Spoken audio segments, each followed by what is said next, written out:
ओम श्री गौर्या सकलार्थदं निजपदां भोजेन मुक्तिप्रदं प्रौढं विघ्नवनं हरन्तमनघं श्रीदुण्डितुण्डासिना वन्दे चर्मकपालिकोपकरणैर्वैराग्यसौख्यात् परम् नास्तीति प्रदिशन्तमन्तविधुरम् श्रीकाशिकेशं शिवम् शङ्करं शङ्कराचार्यं केशवं बादरायणं सूत्रभाष्यकृतौ वन्दे भगवन्तौ पुनः पुनः ईश्वरो गुरुरात्मेति मूर्तिभेदविभागिने व्योमवद्व्याप्तदेहाय दक्षिणामूर्तये नमः। ओम शांति शांति शांति। भाष्य में कहा तेषु ही सत्सु साधु साधन चतुष्टयेषु सत्सु प्रागपि धर्म जिज्ञासाया ऊर्ध्वं च शक्यते ब्रह्म जिज्ञासितुं ज्ञातुं च न विपर्यये।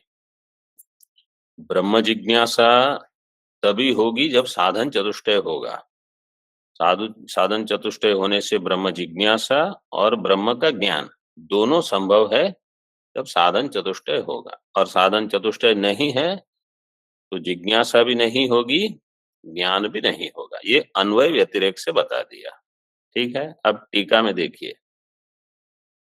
तेषु इति इस प्रतीक के बाद अथ कथनचित कुतूहलीतया, अथ यथा हमारे यहाँ अथ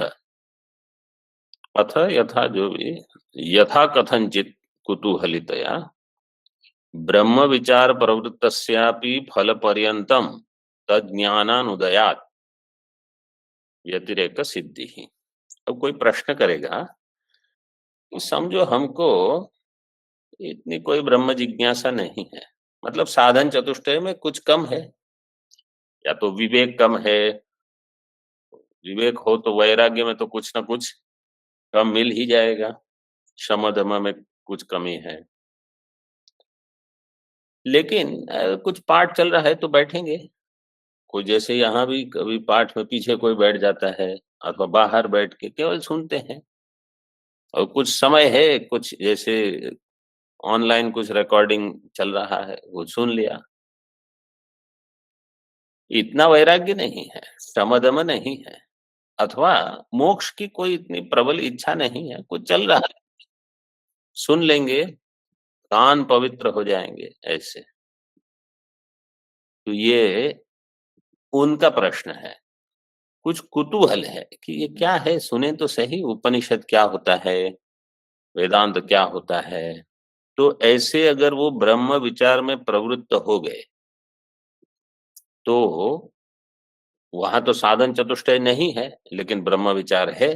तो आपने अन्वय व्यतिरेक से कहा कि साधन चतुष्टय होने पर जिज्ञासा का अर्थ है विचार, साधन चतुष्टय होने पर ब्रह्म विचार होगा, साधन चतुष्टय नहीं होने पर ब्रह्म विचार नहीं होगा। लेकिन यहाँ तो देखा जाता है कि साधन चतुष्टय पूरा नहीं होने पर भी ब्रह्म विचार हो रहा है। ये कौन सा व्यभिचार हुआ? हाँ, ऑनलाइन वाले व्यतिरेक व्यभिचार है। व्यतिरेक व्यभिचार, ये व्यतिरेक व्यभिचार है। ठीक है, तो इसका अर्थ है आपने जो अन्वय व्यतिरेक बताया वो सिद्ध नहीं है। तो दो प्रकार से इसका उत्तर होगा। एक तो क्या है कि जो ऐसे कुतूहल मात्र से ब्रह्म विचार में प्रवृत्त होते हैं वो अंतिम समय तक अध्ययन नहीं कर पाएंगे। अंतिम मतलब जब तक मोक्ष न हो जाए, क्योंकि वो थोड़ा सुनेंगे फिर बोले वो ठीक है, फिर कुछ और सुनेंगे। एक यहाँ रहते हैं, कम से कम 15 गुरु होंगे उनके, यहाँ भी कुछ सुन लेंगे, वहां भी कुछ सुन लेंगे, वहां भी कुछ, और 4 दिन से अधिक एक जगह श्रवण नहीं, कुल मिलाकर 4 दिन। वो उनको मोक्ष नहीं चाहिए और मोक्ष बोले कहीं आ जाएगा कैसे भी, ऐसे थोड़ी होता है। तो ऐसे टुकड़े-टुकड़े यहाँ-वहाँ ये कुतूहलतया है। तो देखो ज़रा वो क्या कहते हैं, वो उनको भी थोड़ा सुन लेंगे, इनको भी थोड़ा सुन लेंगे। तो फल पर्यंत इनकी जिज्ञासा बनी ही नहीं रहे जिज्ञासा या तो हो तो भी केवल ऊपर-ऊपर से रहेगी। और जहाँ स्थैर्य नहीं है, एक जगह टिक नहीं सकते आप, अध्ययन बिल्कुल लगातार नहीं हो सकता, उनको मोक्ष नहीं होगा। मोक्ष क्या वो थोड़े समय में ही छोड़ देंगे। उनको किसी भी ग्रंथ का पूरा अथ से इति तक अध्ययन नहीं होता। ये एक हो गया। इसका अन्वय कैसे होगा देखो, अथ कथनचित कुतूहलितया ब्रह्म विचार प्रवृत्तस्यापि ब्रह्म विचार में अगर वो प्रवृत्त हुए हैं तो भी फल पर्यंतम तद ज्ञान अनुदयात फल पर्यंत उसका जो ज्ञान है अपरोक्ष ज्ञान तद अनुदयात उसका उदय नहीं होने से व्यतिरेक सिद्धि हो गई। व्यतिरेक सिद्धि क्या हुई? कारण अभावे कारण क्या है? साधन चतुष्टय। साधन चतुष्टय के अभाव में उनको मोक्ष नहीं हुआ। ऐसे ब्रह्म विचार में प्रवृत्त हुए तो भी ये एक हो गया, तो इसलिए ज्ञान का ही उदय नहीं हुआ, तो ये व्यतिरेक सिद्धि हो गई। ये एक प्रकार से अन्वय। अथवा जैसे ये कोई पंडित लोग हों समझो, काशी वगैरह में जो ये यूनिवर्सिटी के प्रोफेसर होते हैं, वो बहुत पढ़ते हैं, क्योंकि नौकरी है, और पढ़ाना पड़ेगा, नहीं तो घर में पैसा कैसा आएगा? तो जो यूनिवर्सिटियों में वेदांत पढ़ाते हैं, वो बहुत पेपर भी प्रेज़ेंट करते हैं, यहाँ-वहाँ जाते हैं, अपना प्रवचन देते हैं, विद्यार्थियों को इकट्ठे करते हैं, बहुत करते हैं। एक महाराज जी बताते हैं, काशी में कोई पंडित थे, उनके वहाँ स्वामी लोग साधु अध्ययन करते हैं। और रोज़ वो वहाँ प्रवचन में बोलते हैं, जगत मिथ्या है, ये मिथ्या है, वो मिथ्या है। उनकी पत्नी उनको प्रवचन के बाद पूछ रही थी कि क्या रोज़ ये मिथ्या-मिथ्या करते रहते? बोले इनको बताना पड़ता है ये सब साधु लोगों को। उनके लिए जगत सत्य है। वो अन्य के उपदेश के लिए बोल देते हैं जगत मिथ्या है। तो ये इससे क्या होगा? आपके लिए क्या है वो आप पहले देखो। तो उनके विषय में क्या होगा? तो वहाँ अन्वय ऐसे करेंगे। अथ कथंचित कुतूहलितया फल पर्यंतम ब्रह्म विचार प्रवृत्तस्यापि ब्रह्म विचार में वो प्रवृत्त तो है, लेकिन तद ज्ञान अनुदयात वहां तत्पद से संशय विपर्य रहित ज्ञान नहीं होगा। क्यों नहीं होगा? क्योंकि वहां प्रतिबंध है। पहले तो इतना समझ लो, फिर थोड़ा और विस्तार करके बताते हैं। उनको ज्ञान होगा, परोक्ष ज्ञान होगा, जिसको कहा जाएगा शास्त्र के अर्थ का निश्चय, शास्त्रार्थ निश्चय, इतना ज्ञान हो जाएगा कि शास्त्र क्या कहना चाहता है। वो उनके लिए सत्य नहीं है अभी। न वो अपने आप को ब्रह्म मानते हैं, न वो जगत को मिथ्या मानते हैं। तो शास्त्रार्थ निश्चय हो गया कि शास्त्र ये कहता है कि ब्रह्म सत्य है, जगन मिथ्या, बस। उनको इतना ही होगा। उनको मोक्ष नहीं होगा, मोक्ष अपरोक्ष ज्ञान नहीं होगा। क्यों? उनका एक प्रतिबंध है। एक मतलब अनेक हो सकते हैं। फल पर्यंत ज्ञान के लिए प्रतिबंध रहित विचार चाहिए। इनका प्रतिबंध सहित विचार है। कहीं धन में आसक्ति है कि धन होगा तो हमारा संसार चलेगा। जो भी संसार हो, या चाहे 4 व्यक्ति का संसार हो, चाहे 400 का संसार हो, वो धन के ऊपर वो निर्भर करते हैं अपने आप को। धन को महत्व दिया है, इसका अर्थ है धन में सत्यत्व बुद्धि आ जाती है, और अपने आप को व्यक्ति मान के ही व्यवहार होगा, तो वहाँ बहुत महत्व बुद्धि हो जाती है, उसका बाध नहीं कर पाएँगे। तो कहीं न कहीं आसक्ति हो सकती है। जैसे द्रोणाचार्य थे, वो अश्वत्थामा में बहुत आसक्ति थी। बोले अश्वत्थामा रहेगा तो मैं जीऊँगा, वो नहीं रहेगा तो मैं नहीं जीऊँगा। तो ऐसे कहीं भी ऐसी ब्रह्म को छोड़ के कहीं भी आसक्ति हो गई, आप समझ लो प्रतिबंध आ गया, ज्ञान नहीं होगा। तो फल पर्यंत ये वाक्य दिया है पूर्णानंद टीका में, लिखना है तो लिख लीजिए। फल पर्यंत ज्ञान प्रतिबंधक सहित विचार सत्वेपि, फल पर्यंत ज्ञान प्रतिबंधक सहित विचार सत्वेपि, तदरहित विचारा भावो, तदरहित विचारा भावो विद्यते, विद्यत इति। ये है व्यतिरेक सिद्धि, इति व्यतिरेक सिद्धि। इसका अर्थ क्या है? फल पर्यंत ज्ञान में आवश्यक जो विचार है, वो विचार प्रतिबंधक सहित विचार चल रहा है इनका। प्रतिबंध को रख के, प्रतिबंध को पकड़ के रखेंगे और विचार करते जाएंगे, कुछ नहीं होगा। प्रतिबंध आपको हटाना पड़ेगा। मतलब चंद्रकांत मणि वहां है और आप जलाते रहो, वो अग्नि दहन करेगी ही नहीं, क्योंकि वहां प्रतिबंध खड़ा है। जैसे कहीं कहीं जैसे पूजा आरंभ में हम करते हैं, पाठ के आरंभ में तो तेज पंखा चल रहा हो, दरवाजे खिड़की खुले हो, हवा आ रही है और आप दिया जलाने का करते रहो, अथवा वो माचिस जो है वो पानी में गिर गई थी, निकाली, अब आप लगाओ उससे, तो हमारी, देखो हंसने का हम हंसते हैं इस पर, हमारी ये हकीकत है। प्रतिबंध हो और हम कहें कि हम बहुत प्रयास कर रहे हैं, बहुत प्रयास कर रहे हैं, वो बहुत प्रयास की कोई महत्ता नहीं रहेगी, क्योंकि आपने जहां ध्यान देना है वहां हम नहीं दे रहे हैं। तो देखो ये एक पंक्ति है, लेकिन कितना बता देती है। जो छोटे बच्चे भी कभी ऐसा कुछ करते हैं तो हम देखेंगे, देखो कितना नादान है।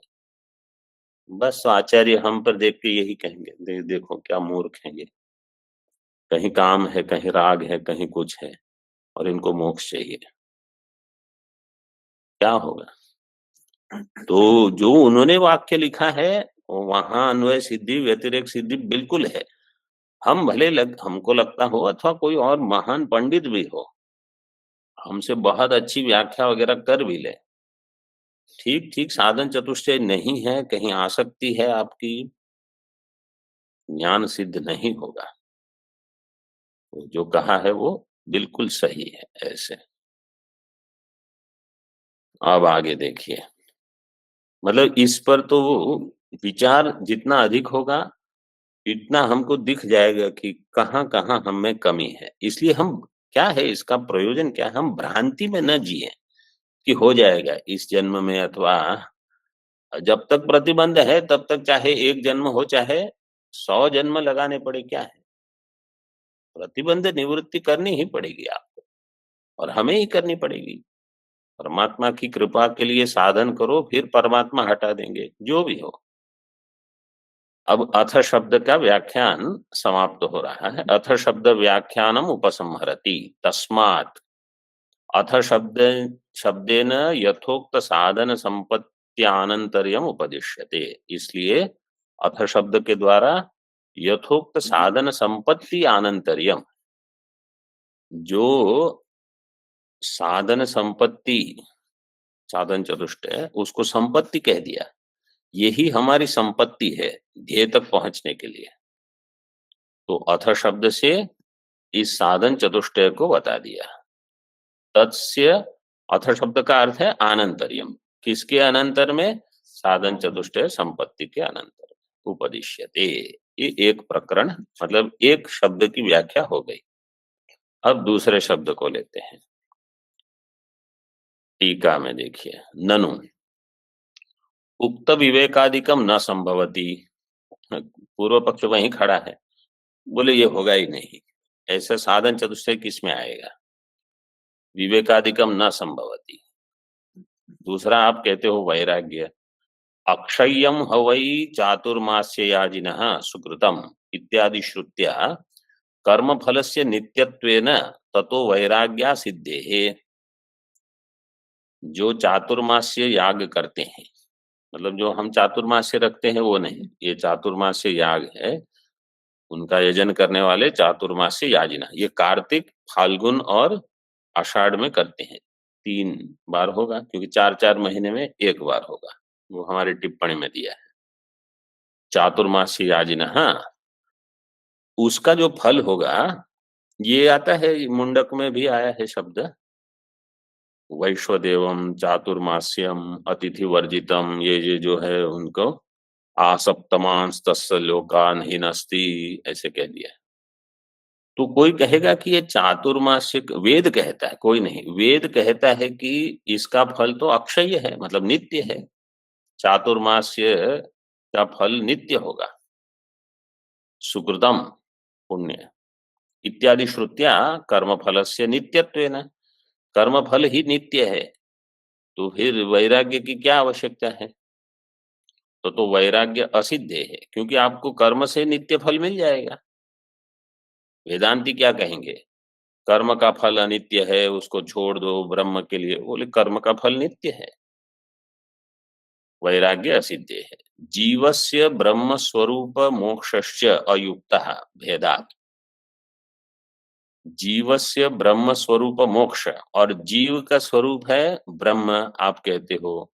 बोले ये है, ठीक नहीं है, ये अयुक्त है। क्यों? जीव और ब्रह्म में भेद है, भेदात्। जीव ब्रह्म कैसे होगा? इसलिए ब्रह्म के लिए पुरुषार्थ जो है वो कैसा है? तस्य लोष्टादिवत पुरुषार्थत्व अयोगाच्च। ब्रह्म क्या है? वो मिट्टी का ढेला है, लोष्ट है, उसके लिए कौन पुरुषार्थ करेगा? वो अयुक्त वस्तु है। तो विवेक आदि संभव नहीं है, वैराग्य की आवश्यकता नहीं है, ब्रह्म की प्राप्ति के लिए पुरुषार्थ नहीं है, ततो न मुमुक्षा संभव इति आक्षेप परिहारार्थः अतः शब्दः। और मुमुक्षा का भी संभव नहीं है, किसको छूटना है? कर्म बढ़िया बढ़िया फल देते हैं।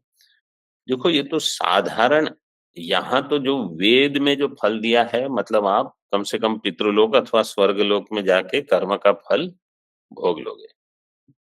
साधारण मनुष्य को तो ये है कि हम यही उन जो कर्म का फल मिलेगा वही लंबे समय तक जीते रहेंगे, क्या है उसमें? तो इसलिए मुमुक्षा का संभव ही नहीं है।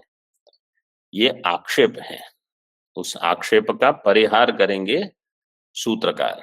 इति आक्षेप परिहारार्थः अतः शब्दः तम व्याचष्टे। अतः शब्द सूत्र में है, भाष्य में देखिए। अतः शब्दो हेत्वर्थः, अतः शब्द हेतु के लिए है। जो युवा आयु में रहते हैं ना, उनको लगता है कि ये आयु तो कब जाएगी, ये तो हमेशा रहेगी, हम सदा युवा रहेंगे। वो चलते नहीं, वो दौड़ते ही हैं, आश्रम में भी तो चलते कम है, उड़ते उड़ते ही जाते हैं, क्योंकि उस समय शरीर में सामर्थ्य है। 20 साल 25 साल बाद थोड़ी गति कम होती है, 40 साल बाद तो उनको चलने के लिए भी सहारा चाहिए। ये केवल साधारण दृष्टांत है, सभी जगह आप देख सकते हो। जो समस्या वृद्धों की होती है, युवा को लगता है ये समस्या कहाँ है, इसमें कहाँ इसमें सोचना क्या? उसी चीज को वृद्ध 3 बार सोचेगा कि करूं कि नहीं, करूं कि नहीं। जैसे ऊपर से नीचे जाके फिर वापस आना हो। बोलेगी क्या जाने की आवश्यकता है क्या अभी? नहीं तो 3 काम एक साथ हम निपटा लेंगे। बहुत समस्याएं होती हैं। तो लेकिन जिस समय ये जिज्ञासा हो जाए युवा आयु में, और आप उसके लिए प्रयत्न आरंभ कर दो, तो कम से कम आगे आयु तक वो फल मिल जाएगा, और तो कुछ तो लाभ हो ही जाएगा। ऐसे बहुत देर के बाद आरंभ करोगे तो फिर उतना कम होगा। टीका में देखिए, अथ शब्देन आनंतर्यवाचिना तदवधित्वेन अर्थात विवेकादि चतुष्टयस्य ब्रह्म जिज्ञासा हेतुत्वम यदुक्तम तस्य आर्थिक हेतुत्वस्य आक्षेप निरासाय अनुवादको अतः शब्द इत्यर्थः। अथ शब्द के द्वारा क्या कहा गया? आनंतर्यवाचिना तदवधित्वेन विवेकादि चतुष्टय। अथ शब्द ने कहा कि अथ का अर्थ है अनंतर्य। किसके अनंतर? साधन चतुष्टय, संपत्ति के अनंतर। साधन चतुष्टय संपत्ति के अनंतर क्या होगा? ब्रह्म जिज्ञासा होगी। तो साधन चतुष्टय ब्रह्म जिज्ञासा का हेतु हो गया। ब्रह्म जिज्ञासायाः हेतुत्वम यद उक्तम, जो आपने कहा सिद्धांति ने, तस्य आर्थिक हेतुत्वस्य आक्षेप, तो वो अर्थात उसका हेतु है, आक्षेप उसका निराश करने के लिए अनुवादको अतः शब्द इत्यर्थः। आक्षेप का निराश करेगा अतः शब्द। आक्षेप क्या होगा कि साधन चतुष्टय ब्रह्म जिज्ञासा के लिए हेतु नहीं बनेगा, क्योंकि साधन चतुष्टय ही नहीं है। न विवेक होगा, न वैराग्य होगा, न मुमुक्षा है, कुछ नहीं।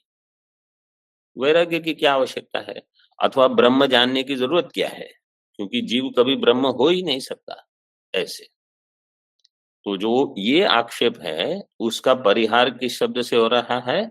अतः शब्द से। तो हेतु अर्थ का मतलब वाक्य में प्रयोग कैसे? क्योंकि, हम हेतु जो होता है वो क्या? क्योंकि कुछ बताना चाहते हैं। क्या? कर्म का फल अनित्य है, इसलिए ब्रह्म जिज्ञासा। कर्म का फल अनित्य है, का विवरण करते हैं। उक्तम विवरणोति यस्मादिति। यस्माद् वेद एव अग्निहोत्रादीनां श्रेय साधनानां अनित्य फलतां दर्शयति। वेद ही अग्निहोत्रादि जो श्रेय के साधन है, अग्निहोत्रादीनां श्रेय साधनानां समानाधिकरण्य अनित्य फलतां दर्शयति। इनमें अनित्य फलत्व है। जो भी कर्म दिए हैं, यहाँ श्रेय से स्वर्ग आदि ले लीजिए। स्वर्ग के लिए जो जो कर्म होते हैं सब अनित्य फल देंगे। कैसे? श्रुति आगे देखिए भाष्य में, तद यथेह कर्मचितो लोकः क्षीयते एवमेवामुत्र पुण्यचितो लोकः क्षीयते। ये हमने सर्व वेदांत सिद्धांत में 2-3 बार ये श्रुति देख ली है। छांदोग्य की श्रुति है 6ठे अध्याय की, नहीं 8वें अध्याय की। नंबर कुछ है 816 816 तद यथा यह कर्मचित, इसमें भी दिया होगा अगले पृष्ठ पर से। हाँ दिया है अगले पृष्ठ पर 816। जैसे इस लोक में जो जो प्राप्तियां होती हैं सब कर्म से होती है। कर्मचित है लोक, कर्म से इकट्ठा किया गया है, क्षीयते, सबका क्षय हो जाएगा। इसी प्रकार अमूत्र पुण्य चितो लोक, जो जो पुण्य से प्राप्त हुआ है लोक, और जो भी अन्य प्राप्तियां हैं सब का क्षय हो जाएगा। प्रारब्ध का अर्थ है भोग कर लेना, तो भोग करने से पुण्य का क्षय हो जाएगा। भोगे न तस्य क्षय। ज्ञानी के लिए भी क्या कहते हैं? प्रारब्ध क्या करेगा? भोग कर लो तो उसका क्षय हो जाएगा। तो अज्ञानी के लिए भी जो जो आपने पुण्य इकट्ठा किया है आप भोग करते जाओ, वो समाप्त हो जाएगा बस।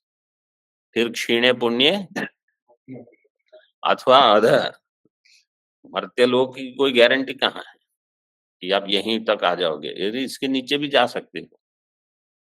इमम व हीनतरम लोकम व विशांति, ऐसा। तो अब यहाँ देखो विचार, पूर्व पक्ष ने एक श्रुति दे दी कि अक्षयम हवै चातुर्मासी याजिनः सुकृतम। श्रुति को काटने के लिए सिद्धांति ने अन्य श्रुति दे दी। इसका अर्थ है कि वेद की सभी श्रुतियों को समान प्रामाण्य प्राप्त नहीं है। वहां बलाबल का बहुत विचार होता है। और अधिकारी सापेक्ष ये भी होता है। जैसे कोई कहेगा कुर्वन्येवेह कर्माणि जिजीविषे शतं सम। आप 100 साल तक जीने की इच्छा रखो और कर्म करते रहो, बस। फिर उनको आपको अन्य श्रुति बनानी पड़ेगी, न कर्मणा न प्रजया धनेन त्यागे नैके अमृतत्वम् अथवा वेदांत विज्ञान सुनिश्चितार्थः संन्यास योगा। वो कहेगी श्रुति कर्म करो, ये श्रुति कहेगी संन्यास लो। तो कहीं से भी कोई भी श्रुति उठाकर आप कहो लेकिन वेद कहता है, उनको आता ही नहीं है कि विचार कैसे करना। अगर केवल एक श्रुति ही उद्धृत करके सब काम हो जाता, तो मीमांसा करने की ही जरूरत क्या है? मीमांसा शास्त्र ही नहीं रहता। मीमांसा का प्रयोजन ही ये है कि इन श्रुतियों का बलाबल का विचार हो, किस अधिकारी के लिए किस संदर्भ में क्या श्रुति दी गई है, वो देखो पहले। कहीं से भी श्रुति उठाकर ये श्रुति है, ऐसे नहीं होता विचार। तो या तो आप स्वयं विचार करने में समर्थ हो, अथवा आप वो प्रश्न का समाधान कहीं न कहीं कर देंगे शास्त्र। अधिकारी कौन है इसका?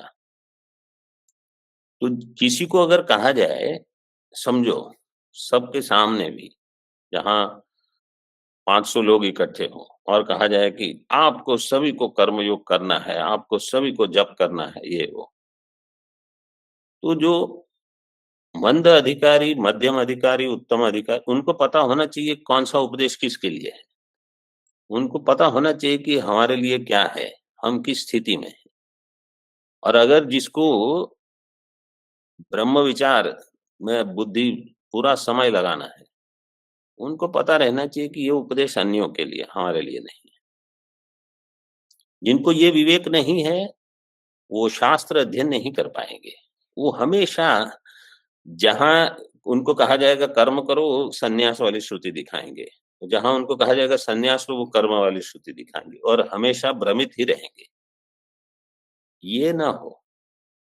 आपको पता होना चाहिए ये हमारे लिए उपदेश ही नहीं है। हमारे लिए उपदेश क्या है? आत्मा वारे द्रष्टव्य है, ये हमारा उपदेश है। उसमें हम श्रवण में अभिरत हैं या मनन में हैं या हमारे लिए निधिध्यासन की श्रेणी है, कहाँ हैं हम? वहाँ हमारी शक्ति, सामर्थ्य सब लगाना है। तो ये हमें ज्ञात होना चाहिए। कोई भी श्रुति कहीं से भी इसका कोई भी उपदेश, लेकिन इन्होंने तो वो कहा, उन्होंने ये कहा, उन्होंने वो कहा, वो किसके लिए कहा है? वो उनके लिए है। सभी के लिए सभी उपदेश होते ही नहीं। गीता में भगवान ने कितनी चीज़ की है, कही है।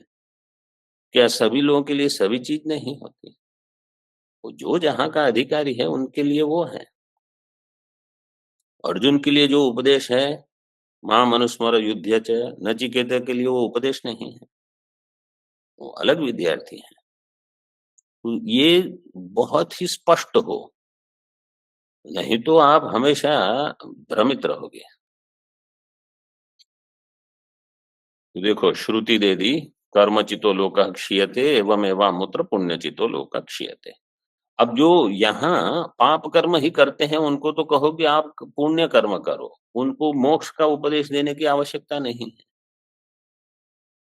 जो बहुत पुण्य कर चुके हैं और उनको श्रवण करना है, उनको कहो क्या है पुण्य कर्म करके कितना केवल समय जाएगा, अनित्य फल मिलेगा, उसको भी छोड़ दो अब। उनको ये उपदेश है, वो छोड़ दो अभी, इससे क्या होगा? कितना पुण्य प्राप्त करना है? अपने आप को हम कहते हैं मैं अभोक्ता भी हूँ और पुण्य इकट्ठा करके क्या होगा?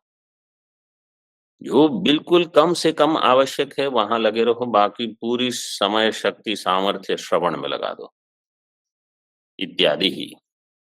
तथा ब्रह्म विज्ञानादपि परम पुरुषार्थम दर्शयति। इसी प्रकार ब्रह्म विज्ञानादपि परम पुरुषार्थम दर्शयति, इसकी क्या आवश्यकता है? भाष्य में जो पंक्ति दी है, इसकी क्या आवश्यकता है?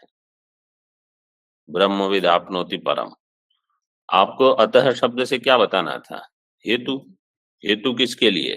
कि कर्म का फल अनित्य है, वो तो पूर्व छांदोग्य श्रुति से हो गया, फिर ये श्रुति की क्या आवश्यकता हुई?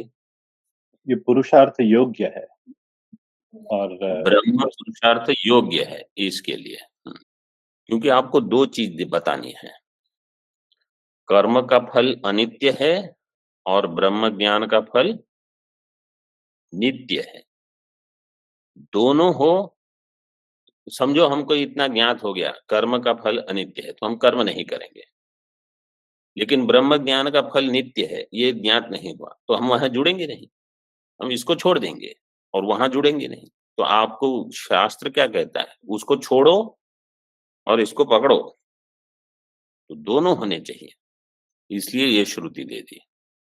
ब्रह्म विज्ञान से परम पुरुषार्थ सिद्ध हो जाएगा। ब्रह्मविद आपनोति परम इत्यादि। टीका में देखिए अब, तस्माद इति उत्तरेण संबंध। तस्माद इसका संबंध जो यस्माद दिया है, यस्माद वेद एव अग्निहोत्रादि नाम श्रेय है, वहां से उस यस्माद के साथ संबंध होगा तस्माद। यद आगे टीका में, यदल्पम तन्मर्त्यम यद कृतकम तदनित्यम, ये सारी युक्तियां हैं। जो अल्प होगा वो मर्त्य होगा, मतलब जो परिच्छिन्न है वो विनाशी होगा। अल्प का अर्थ परिच्छिन्न, मर्त्य का अर्थ विनाशी। तो कोई भी वस्तु कहां तक रहेगी?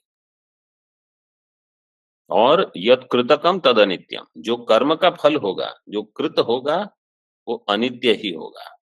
इति न्यायवती तद यथेह इत्यादि श्रुति ही कर्म फल अक्षयत्व श्रुतिर बाधिका। तो ये जो तद यथे है, ये श्रुति क्या है? अक्षय कर्म फल की जो श्रुति थी उसकी बाधिका है ये श्रुति। कर्म फल अक्षय होगा ही नहीं, अक्षयत्व श्रुतिर बाधिका श्रुति। तस्मात् अतो अन्यदार्थम इति श्रुत्या अनात्म मात्रस्य अनित्यत्व विवेकात् वैराग्य लाभ इति भावः। अतो अन्यदार्थम, अतो अन्यदार्थम, आर्तम का अर्थ क्या है? मिथ्या, अनित्य, विनाश, विनाशी, इसलिए मिथ्या। ऐसे ये कौन सा ब्राह्मण है? बृहदारण्यक का। नंबर तो दिया ही है 3 4 2। उशस्त्र कहोल 5वां है, चतुर्थ उशस्त्र चाक्रायण। इति श्रुत्या अनात्म मात्र से अनित्यत्व विवेकात्, अनात्म मात्र जो है वो अनित्य है, ये विवेक हो जाए। मतलब आपको एक बार व्याप्ति ठीक ठीक हो गई कि जो कृतक होगा वो अनित्य होगा, जो कर्म का फल होगा वो अनित्य होगा। श्रुति का समर्थन आ गया। अब चाहे कोई भी कुछ भी कहे, आप उस व्याप्ति से हिलोगे नहीं। ये देखो कितना, ब्रह्मा जी, चलो ठीक है, 1000 चतुर्युग उनका दिवस है, 1000 चतुर्युग रात्रि, ऐसे 100 वर्ष। इसके बाद संप्राप्ते प्रति संचरे, इनको भी जाने का समय आ जाएगा। मतलब अनित्यत्व होगा ही होगा। धूम अगर दिख रही है तो वन्य होगी ही होगी। ये व्याप्ति का ये बल है। अगर कुछ माया में है तो वहां सारी समस्याएं होगी। ये बुद्धि बन जाए कि ये माया में है तो यहाँ सत्व रजत तमो तीनों गुण होंगे, तो समस्याएं होगी ही होगी। क्या है इसमें? माया के अंतर्गत हो और समस्या न हो, और वहां भी रजोगुण तमोगुण जब इतने प्रधान हो, क्या हाँ समस्या होगी होगी। सत्वगुण प्रधान हो जहां ईश्वर की जो उपाधि होती, तो कम से कम इतना तो हम कह सकते हैं कि बहुत, मतलब रजोगुण तमोगुण दबाए रखे हैं वहां। अन्यथा तो सभी जगह सब समस्या होगी। ये व्याप्ति का बल है। एक बार व्याप्ति ठीक हो गई तो फिर कहना क्या उसमें, हो तो पहले से जानते हैं। जैसे वो छोटे बच्चे होते हैं, वो गुब्बारे लाते हैं, वो कितने दिन टिकने वाले हैं? कितने घंटे, दिन तो छोड़ो, वो खेलते रहेंगे तो क्या बस कुछ हुआ फट, फिर वो रोएगा, रोएगा, रोएगा। अब वो बच्चा रो सकता है, उसके पिताजी भी रोएँगे तो हम सोचेंगे क्या तुमको पता नहीं था ये अनित्य है? बोले यही तो मैं कह रहा हूँ, ये सब अनित्य है तुमको पता नहीं। हमको भी ये पता होना चाहिए, बालक को पता नहीं है, विवेकी को पता होता है, ये ही भेद है। इति श्रुत्या अनात्म मात्रस्य अनित्यत्व विवेकात्, ऐसा होने पर वैराग्य लाभ है, तब वैराग्य पक्का हो जाएगा। इति भावः मुमुक्षाम संभावयति, अब मुमुक्षा की संभावना करते हैं। तथा भाष्य में तथा ब्रह्म विज्ञानादपि परम पुरुषार्थम दर्शयति ब्रह्मविदाप्नोति परम। परम का अर्थ क्या है इस श्रुति में? ब्रह्म। ब्रह्म। ब्रह्मविद किसको पाएगा? और क्या? स्वयोः वही ब्रह्म परमम ब्रह्म वेद ब्रह्मैव भवति, जो ब्रह्म को प्राप्त जानता है वो ब्रह्म को प्राप्त करता है, ऐसे इत्यादि ही कि कर्म छोड़ के परम पुरुषार्थ यहाँ है। क्योंकि पूर्व पक्ष ने क्या कहा था कि जीव ब्रह्म हो नहीं सकता, तो जीव ब्रह्म ही है। कैसे है वो आगे टीका में दे दिया है। चूंकि जीव ब्रह्म है इसलिए ज्ञान मात्र से मुक्ति हो जाएगी, इसलिए वो परम पुरुषार्थ है। परम पुरुषार्थ का अर्थ है वो प्रयत्न करने योग्य है, वहां मैं अपनी सारी शक्ति सामर्थ्य ऊर्जा सब दे सकता हूं, क्योंकि उसकी प्राप्ति में लाभ है। कर्म फल की प्राप्ति में अनित्य लाभ है। यथा वेद कर्म फलानित्यत्वं दर्शयति, एक जैसे वेद कर्म फल को अनित्य बताता है, तथा ब्रह्म ज्ञानात् प्रशांत शोकानलम अपारम स्वयं ज्योतिरानंदम दर्शयति इत्यर्थः। ब्रह्म ज्ञान से क्या होगा? ब्रह्म ज्ञानात् प्रशांत शोक अनलम, शोक एव अनलम, शोक ही अग्नि है, अनल का अर्थ है अग्नि। शोकाग्नि को प्रशांत कर देगा ब्रह्म ज्ञान। नानुशोचन्ति पंडिताः तरति शोकम आत्मवित्। अभी आया था मुंडक में एक मंत्र अंत में, तरति शोकम पापमानम गुहा ग्रंथिभ्यो विमुक्तो अमृतो भवति।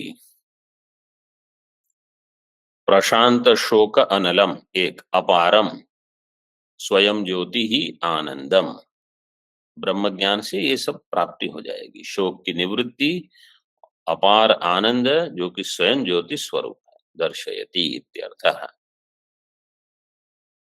तो श्रुति दोनों बताती हैं, कर्म का फल अनित्य, ब्रह्म ज्ञान का फल नित्य। तो विवेकी अब क्या करेगा? जो नित्य है वो ले लेगा। और आपने कहा जीव ब्रह्म नहीं हो सकता क्योंकि उनमें भेद है। देखो उसका उत्तर दिया, जीवत्वादेर अध्यास उक्त्या ब्रह्मत्व संभव उक्त एव इति भावः। जीवत्व ये अध्यास के कारण है। जीवत्वादेर अध्यास उक्त्या, कौन सा अध्यास है ये? अर्थाध्यास। जीवत्व है, अर्थाध्यास है। ब्रह्मत्व संभव, जीव में ब्रह्मत्व संभव है, उक्त एव इति भाव। एवं अथातः शब्दाभ्याम पुष्कल कारणवतो अधिकारिणः समर्थनात् शास्त्रम आरब्धव्यम इत्याह। इस प्रकार से अथातः शब्दाभ्याम, अथ और अतः शब्द के द्वारा पुष्कल कारण प्राप्त हो गया। पुष्कल कारण का अर्थ है असाधारण कारण। असाधारण कारणवतः, असाधारण कारणवतः अधिकारिणः, असाधारण कारणवान कौन होगा? अधिकारी। अधिकारिणः समर्थनात्, अधिकारी का समर्थन हो गया, इसलिए शास्त्र आरब्धव्यम, अब शास्त्र का आरंभ कर सकते हैं।